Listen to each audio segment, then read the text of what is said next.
Surat apa nih?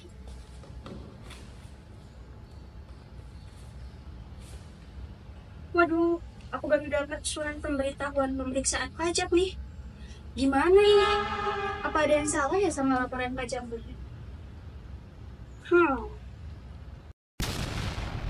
Nah, kalau teman-teman mengalami hal seperti ini, teman-teman tidak usah panik ya, tetap santai saja, dan yang paling penting, teman-teman itu mempersiapkan semua bukti dan dokumen yang diminta oleh para pemeriksa pajak. Nah, itu betul sekali teman-teman. Jadi, pemeriksaan pajak itu proses rutin yang biasanya untuk memastikan bahwa laporan keuangan kita itu sudah benar. Bukan berarti ada masalah besar kok. Nah, biar teman-teman ini tidak bingung, yuk kita pelajari bersama apa saja yang biasanya diperiksa oleh para pemeriksa pajak. Jadi, pemeriksaan SPT masa PPH, pemotongan dan pemungutan yang dilakukan oleh pemeriksa pajak meliputi PPH pasal 21, 22, 23, dan 26.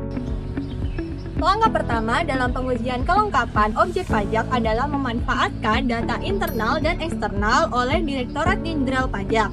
Nah, pemeriksa pajak ini akan membandingkan data seperti bukti potong dari lawan transaksi untuk memastikan apakah semua penghasilan atau seluruh objek pajak itu sudah dilaporkan oleh wajib pajak. Nah, langkah kedua yaitu analisis angka. Misalnya, pemeriksa membandingkan kenaikan volume produksi dengan pelaporan gaji pegawai.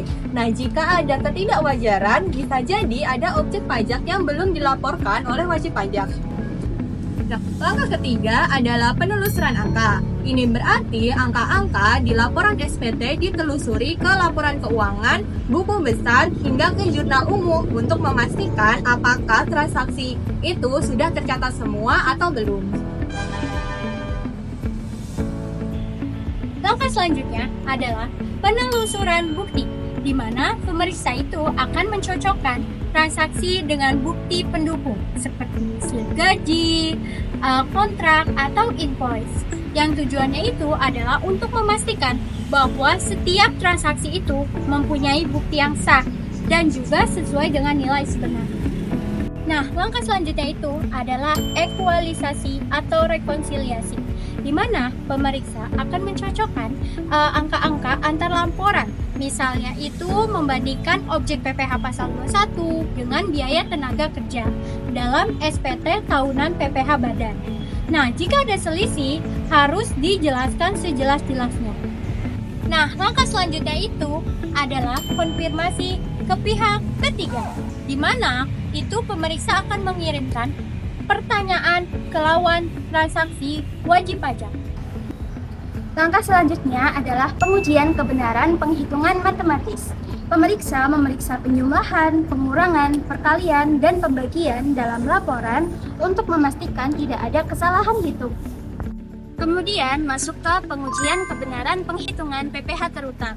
Ini termasuk memeriksa apakah metode penghitungan sudah tepat, tarif yang digunakan itu sudah sesuai, dan pengurangan seperti PTKP itu sudah sesuai. Terakhir, dilakukan pengujian kebenaran kredit pajak, yaitu memeriksa bukti potong atau SSP yang diakui oleh wajib pajak. Pemeriksa mencocokkannya dengan data internal DJP atau konfirmasi ke pihak pemotong untuk memastikan keabsahannya. Jadi, dari kelengkapan pelaporan sampai dengan kebenaran perhitungan, semuanya itu diuji secara menyeluruh. Nah, pemeriksaan itu penting loh, karena untuk menjaga kepatuhan pajak dan mencegah kekurangan pembayaran. Yang penting kita siap dokumen dan tetap tenang, karena kalau kita tertib dari awal, maka pemeriksaan juga lancar. Pemeriksaan pajak bukan tentang mencari kesalahan, tapi memastikan semuanya itu sudah sesuai dengan aturan. Dengan tertib administrasi dan dokumentasi yang rapi, kita bisa menghadapi pemeriksaan dengan percaya diri. Yuk teliti sebelum lapor, karena Taat pajak itu keren dan pajak untuk negeri.